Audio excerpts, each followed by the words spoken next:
다양한 정보와 감동이 있습니다. 안녕하세요. TV 이웃 다정다감입니다. 고개를 숙이고 스마트폰을 들여다보는 사람들, 요즘 어딜 가든지 흔하게 볼 수 있죠. 과거에는 주로 전화 통화나 문자만 주고받는 통신 수단이었다면 점차 기술이 발전하면서 이제는 스마트폰 하나로 다양한 콘텐츠를 즐길 수 있는 시대가 된 건데요. 이 때문에 스마트폰은 이제 우리 생활 속에서 떼려야 뗄 수 없는 아주 중요한 물건이 됐습니다. 하지만 뭐든지 장점이 있다면 단점도 있는 법이죠. 스마트폰 사용을 위해서 장시간 고개를 숙이고 있다 보니까 목 건강에 이상 신호가 켜진 분들이 많습니다.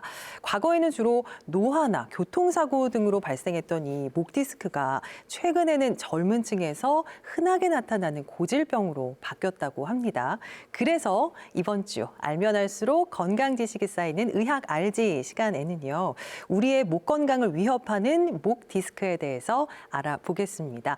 자세한 설명을 위해서 정형외과 전문의 석상은 교수 나오셨습니다. 어서 오세요. 반갑습니다. 네, 안녕하세요. 네, 저희가 앞서 얘기한 것처럼 장시간 직장인들의 경우 구부정한 자세로 업무를 한다든지 또 스마트폰 사용 때문에 여러 가지 이유로 목 디스크 호소하는 분들이 많이 늘었다고 하는데요. 실제 통계로 살펴봐도 많이 증가를 한 편인가요? 네, 건강보험 심사평가원에 따르면 우리나라에서 목뼈 질환을 진단명으로 치료받은 환자의 수를 알 수 있는데요. 네. 2015년 190만 명에서 2019년엔 236만 명으로 급속한 성장세를 보이고 있습니다. 이는 목 디스크의 원인과 연관이 있다고 생각하는데요. 최근에 목 디스크를 호소하는 젊은 층도 증가하고 있지만 연령층별 인구 분포 변화를 보면 아직까지는 중년 노년층의 수가 더 늘어나고 있는 상황입니다. 목 디스크가 노화에 많은 영향을 받는 만큼 노년층에게 자연스럽게 증가할 수밖에 없는 거죠. 네네. 예. 또한 이전에는 목 디스크가 너무 위험해서 치료할 수 없는 질환이라는 인식이 강했지만 최근 의학의 발전으로 적절한 치료가 가능해지면서 더 많은 환자들이 병원에 내원하고 있습니다. 노화에 영향을 많이 받는다고 얘기를 해주셨는데 그러면 목 디스크 발생 원인이 아직까지도 노화가 가장 큰 건가요? 네, 물론 최근 컴퓨터와 스마트폰으로 인해 목 디스크 병이 많이 증가하긴 했는데요. 그렇지만 가장 우선적인 원인은 노화라고 할 수 있습니다. 네. 우리가 나이를 먹으면서 이마에 주름살이 생기듯이 디스크도 노화에 의해서 병이 발생하는 경우가 가장 많습니다. 따라서 40, 50대의 중년층에서 병원을 가장 많이 찾게 됩니다. 네. 그 외에 심한 충격에 의한 외상, 그리고 앞서 언급하신 잘못된 자세 또한 목 디스크 질환의 원인이 될 수 있겠습니다. 이 목 디스크가 나이가 들에 따라 자연스럽게 발생하는 질환이라고는 하지만 또 우리 목뼈의 구조를 알고 설명을 들으면 좀 더 이해하기가 쉬울 것 같아요. 교수님, 우리의 목뼈는 어떻게 이루어져 있나요? 네, 우선 우리 몸의 중심인 척추에 대해 알아야 하는데요. 네. 척추는 크게 26개의 뼈로 나누고 부위에 따라서 경추, 흉추, 요추, 천추, 미추로 나누게 됩니다. 그 중에서 목뼈는 경추라고 하는데요. 네. 총 7개의 뼈가 있습니다. 경추의 주요 구조물로는 수액과 섬유륜으로 이루어진 디스크, 척수신경, 신경근, 그리고 이제 2개의 관절인 구추관절과 후관절, 그리고 척추동맥이 있습니다. 예, 지금 보시는 사진에서 파란 찹쌀떡처럼 생긴 부분이 바로 디스크인데요. 앞쪽에 주로 수분으로 이루어진 수액과 바깥쪽에 둘러싸고 있는 콜라겐띠의 섬유륜으로 구성되어 있습니다. 척수는 중간에 보이는 하얗고 동그란 부분이고 뇌에서 팔, 다리로 내려오는 큰 중추신경을 의미합니다. 신경근은 그 척수에서 팔로 빠져나가는 노란 신경가지를 말합니다. 네. 구추관절은 그림에서 보이는 목의 앞쪽에 있는 디스크 양옆쪽에 존재하는 관절을 의미하고요. 후관절은 목의 뒤쪽에 있는 관절을 의미합니다. 그러니까 목뼈에 해당하는 경추 디스크에 문제가 생기면 목 디스크로 이어지는 거네요. 그런데 꼭 목 디스크에도 종류가 좀 다양하다고 하더라고요. 원인이나 증상에 따라 종류를 나눠 볼 수 있겠죠? 좀 설명 부탁드릴게요. 네, 맞습니다. 목 디스크는 우선 위치와 성상에 따라서 연성 디스크 그리고 경성 디스크로 나뉠 수 있는데요. 앞서 말씀드린 디스크, 그러니까 즉 추간판 내부의 수액이 섬유륜의 노화로 인해서 빠져나와서 신경을 누르게 되는 것을 연성 디스크라고 하고, 구추관절과 후관절에 덧뼈가 자라서 신경을 누르는 것을 경성 디스크라고 합니다. 네. 이러한 연성 디스크와 경성 디스크를 합쳐서 목 디스크 병이라고 부릅니다. 이 디스크 때문에 이제 신경이 눌리느냐, 덧뼈 때문에 신경이 눌리느냐에 따라서 연성 디스크, 경성 디스크로 나누어지네요. 주변에 보면 의외로 참 많습니다. 거북목이라든지 역시자목 같은 경우에 통증을 좀 호소하는 분들이 있는데 이분들은 어디에 해당하는 건가요? 네, 목 디스크를 증상에 따라서도 분류할 수 있겠는데요. 일단 가장 기본적으로는 이제 전반적인 척추뼈의 퇴행성 변화로 인해 발생하는 퇴행성 관절염이 목 디스크의 가장 기본적인 증상입니다. 관절염이 진행되면서 이제 목이 전반적으로 앞으로 굽게 되는 후만증, 아까 말씀하신 역시자형의 거북목도 이제 후만증이라고 할 수 있습니다. 목 부위의 정상 배열인 C자형, 그러니까 원래는 정상 배열은 C자형입니다. 네네. C자형의 전만증이 배열이 나빠지면서 이제 일자목이 되고 그래서 더 심해지면은 앞쪽으로 굽는 후만증으로 진행하게 됩니다. 이렇게 일자목이나 후만증이 있는 경우에는 우리 몸은 이제 앞을 바라보기 위해 목 뒤쪽 근육이 일을 많이 하게 되는데요. 네. 이 때문에 목 통증이 있거나 견갑골 부위에 통증이 생길 수 있습니다. 또한 정상적인 목에 비해서 후만증 목은 목이 앞으로 굽으면서 목뼈 내부에 있는 신경 또한 많이 당겨지게 돼서 신경 증상도 더 많이 발생할 수 있게 됩니다. 네. 이외에 이제 신경 증상에 따라서도 경추 신경근증 그리고 척수증으로 나눌 수 있는데요.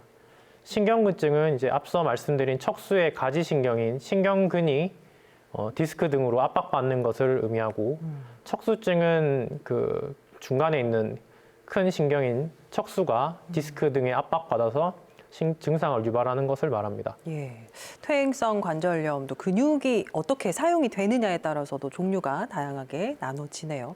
그러면 각 증상에 따라서 나타나는 통증의 형태도 좀 다를까요?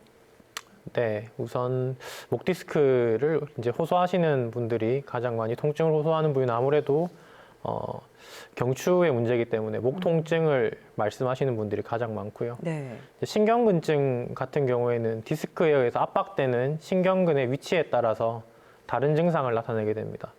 가장 많은 증상은 신경근이 지배하는 부위에 감각 이상으로 방사통이나 이제 저리는 느낌을 보이는 경우가 많고요. 그 외에 지배하는 근육의 힘이 떨어지는 경우도 있습니다.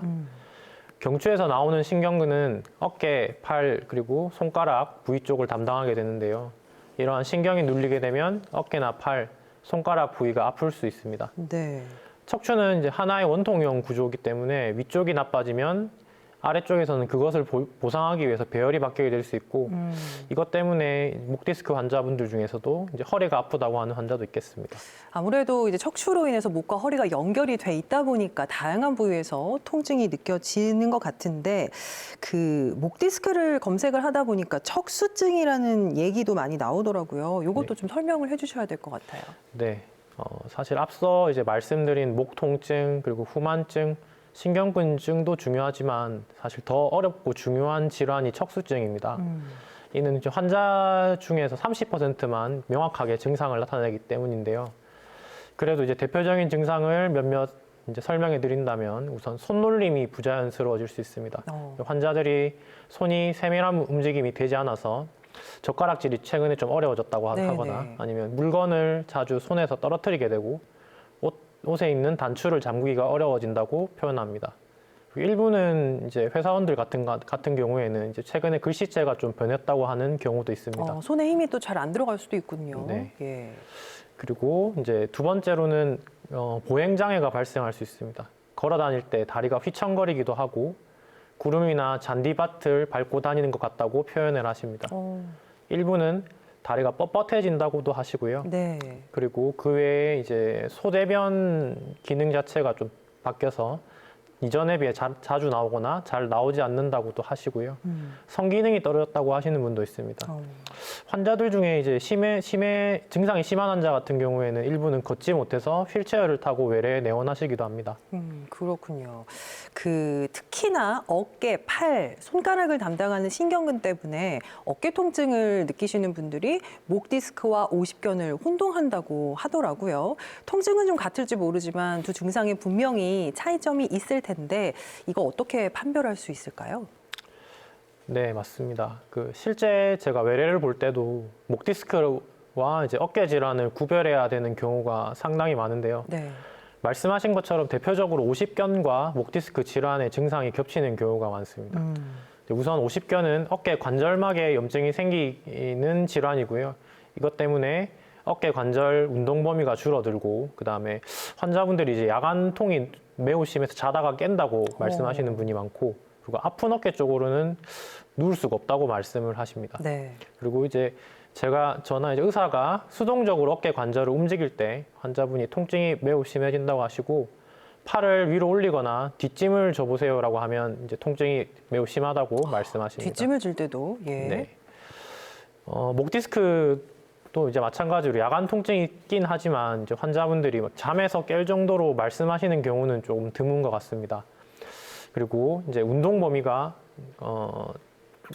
좀 보존되는 경우가 많고요. 그리고 환자들이 팔을 머리 위로 올려두면 통증이 줄어든다고 말씀하십니다. 이게 이제 가장 다르네요. 구분되는 부분인 것 같습니다. 그리고 목 디스크 환자분들은 아픈 어깨 방향으로 목을 뒤로 젖힐 때 증상이 심해진다고 말씀하시는 분이 많습니다. 다양한 부위에서 통증이 발생하는 만큼 다른 질환으로 오인하지 않기 위해서 검사 절차가 좀 다양할 것 같습니다. 어떤 절차로 검사를 하게 되나요? 네, 목 디스크 질환의 진단 방법 중에 가장 기본적인 검사는 이제 역시 엑스레이인데요. 이를 통해서 목 디스크 간의 간격, 그리고 덧자란 덧뼈 등을 확인할 수 있고, 신경근이 지나가는 신경구멍의 덧뼈를 확인할 수 있습니다. 네. 두 번째로 이제 CT 검사가 이루어지는데요. CT 검사에서는 아까 말씀드린 경성 디스크인지 연성 디스크인지를 확인할 수 있고, 그리고 디스크와 감별해야 될 후종인대 골화증이라는 질환에 대해서도 확인할 수 있습니다.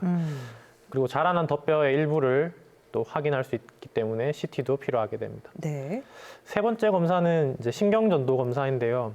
이 검사는 이제 여러 부위의 신경근 지배 부위에 통증이 겹치는 경우나 영상 검사가 애매한 경우에 이제 의사가 추가적으로 정보를 얻기 위해서 시행할 수 있고요.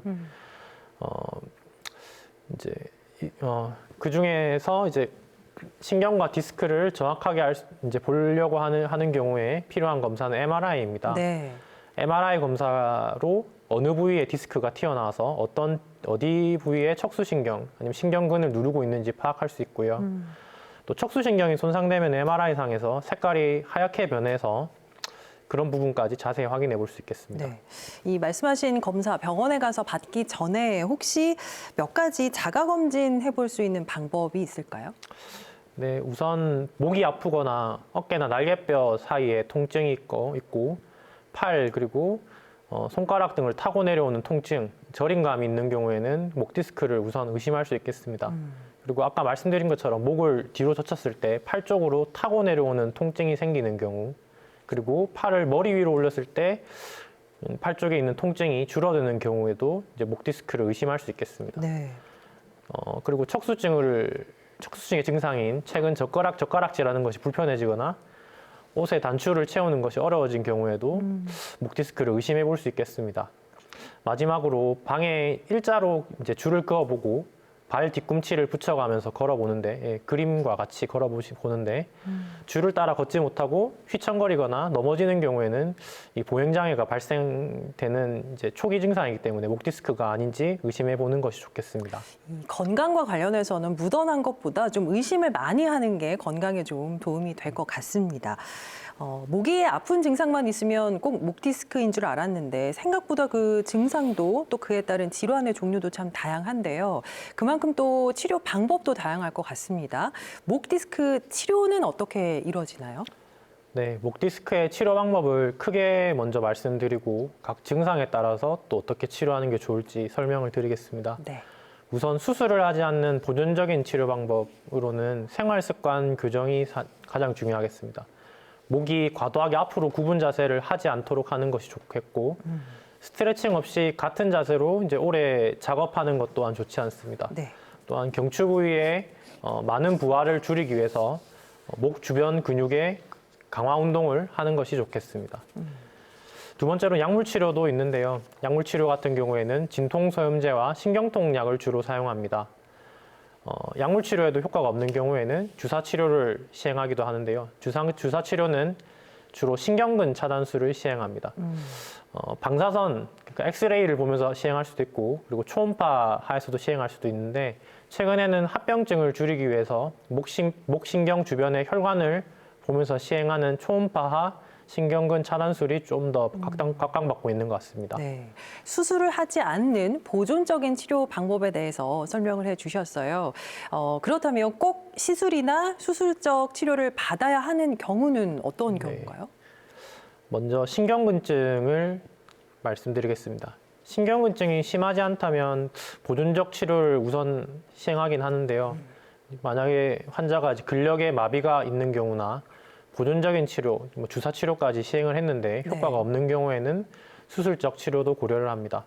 특히 환자가 보존적인 치료에 지속적으로 효과가 없는데 3개월 이상 치료를 하지 않고 버티는 경우에는 이제 수술하고 난 이후에도 손저림 등의 후유증이 남는 경우가 있습니다. 두 번째로 척수증의 경우에는 지금까지 많은 연구에서 보존적인 치료에는 효과가 없는 것으로 보고되었습니다. 따라서 척수증의 증상이 있는 경우에는 진단이 되고 환자가 증상이 동반된 경우에는 가능한 빠른 시일 내에 수술적 치료를 시행하는 것이 예후가 좋겠습니다. 예. 척수증은 주로 진행성 마비의 형태로 나타나기 때문에 수술의 목적은 이제 마비의 악화를 막는 것이 되겠습니다. 이 부분도 궁금하네요. 시술이든 수술이든 성공적으로 이제 끝났습니다. 목 디스크 완치가 가능한가요? 앞서 말씀드린 것과 같이 척수증의 치료 목적은 완치가 아니라 이제 증상의 악화의 방지입니다. 네. 특히 증상이 오래되거나 연령이 많은 경우, 그리고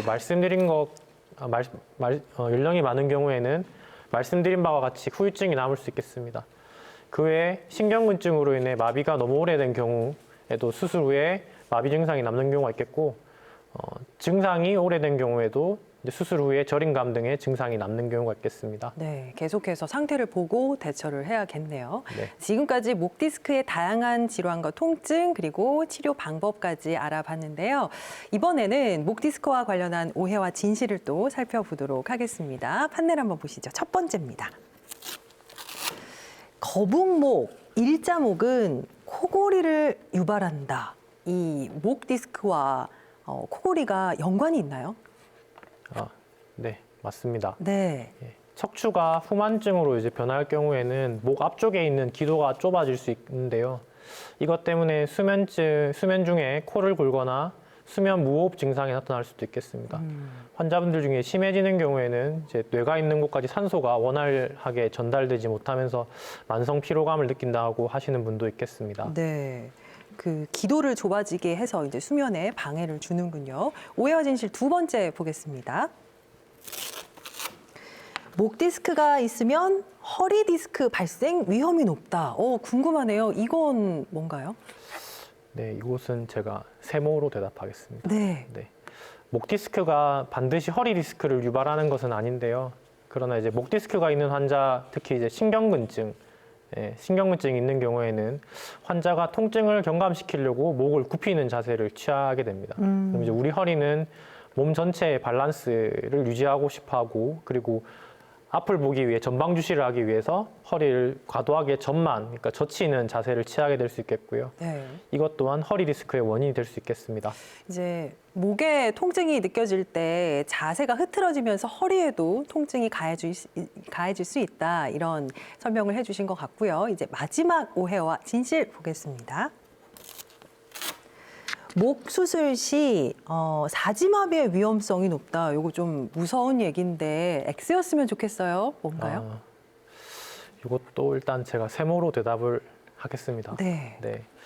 사실 이전부터 목 수술이 위험하다는 말이 많습니다. 목 네. 수술은 절대 하면 안 된다. 깠다가 하면 마비가 온다. 네, 많이 이런 들었어요. 얘기를 많이 하시죠. 그러나 이제 미국 경추학회 보고에 따르면 실제로 수술 시에 심각한 문제가 발생할 확률은 1% 이내입니다. 1%가 이제 높다면 높고 낮다면 낮은 확률일 것 같은데요. 네. 이제 중요한 것은 목 수술이 필요한 환자들이 가만히 놔두었을 때 문제가 없을 환자들이 아니라는 점입니다. 진행성 마비가 발생해서 삶의 질이 크게 떨어질 가능성이 높은 환자들이기 때문이죠. 이를 잘 고려해서 수술적 치료 여부를 결정해야겠습니다. 지금 보시는 사진은 제가 수술을 하는 사진인데요. 예, 최근에는 이제 1cm 크기, 아까 말씀드린 척수신경이 새끼 손톱 정도 사이즈라고 생각하시면 쉽겠습니다. 네. 그 정도의 신경을 보기 위해서 이제 그림에서 사진에서 보다시피 현미경을 이용해서 수술을 진행합니다.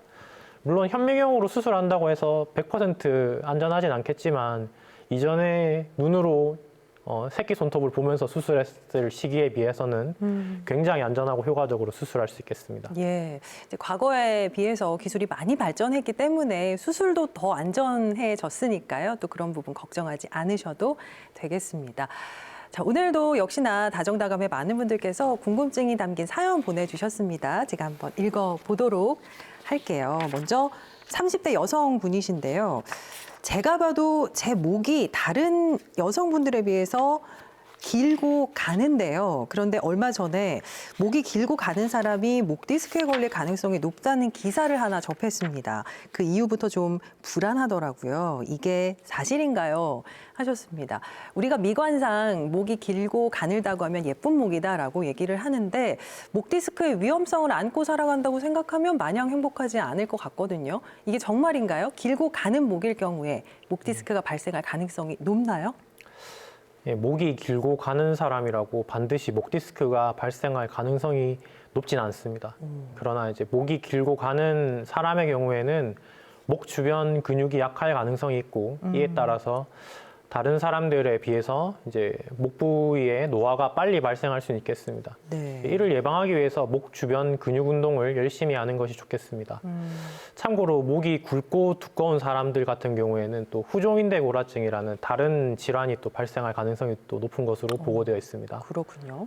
목 디스크가 발생할 가능성이 높지는 않지만 목 주변의 근육을 또 기르지 않는다면 노화가 빨리 진행될 수 있다라고 얘기를 해주셨습니다. 오늘부터라도 목 근육 기르는 운동 틈틈이 해주시는 게 좋을 것 같고요.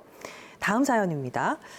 제가 목 디스크가 있는데 그래서 그런지 잠을 잘 때마다 스트레스입니다. 베개 때문에 그런가 싶어서 목에 좋다는 베개란 베개는 다 사서 사용을 해봤고 자세 때문인가 싶어서 이 자세 저 자세 시도 안 해본 자세가 없습니다.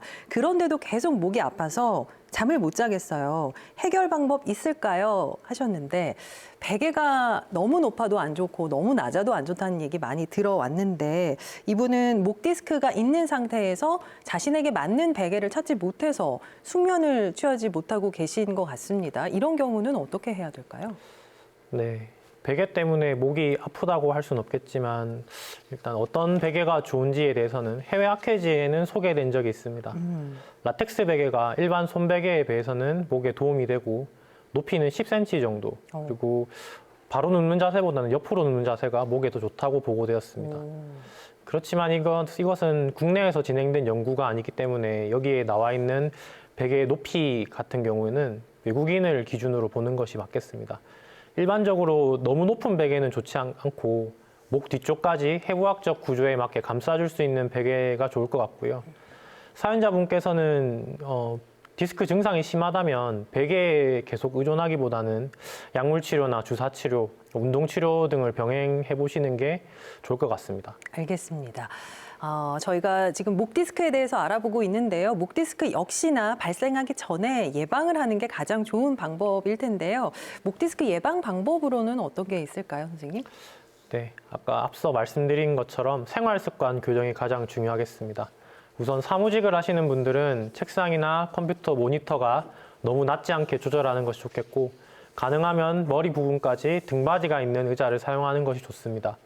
목을 일부러 비틀어 뚝뚝 소리내는 분들도 계신데 네. 이는 목에 매우 좋지 않기 때문에 절대로 하시면 안 되겠습니다.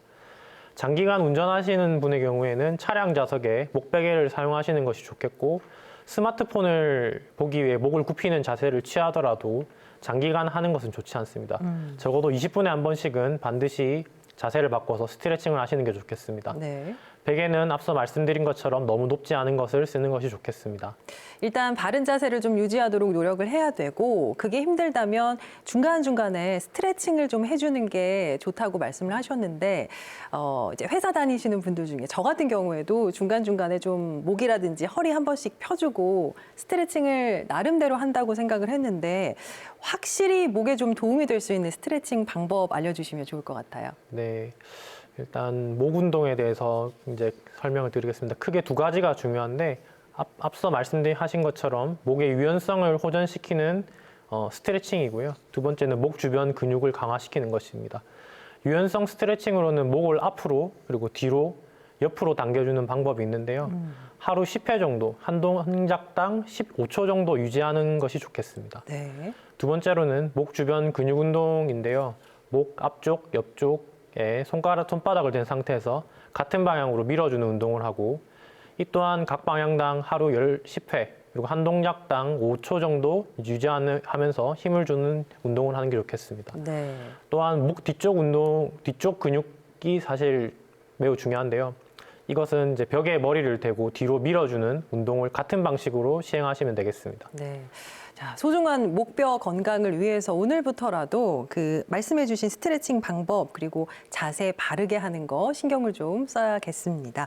자, 교수님 오늘 여기까지 드릴게요. 나와주셔서 고맙습니다. 네, 감사합니다. 네, 다음 주 이 시간 의학 알지에서는요. 여성이라면 누구에게나 찾아오는 폐경에 대해서 알아보도록 하겠습니다.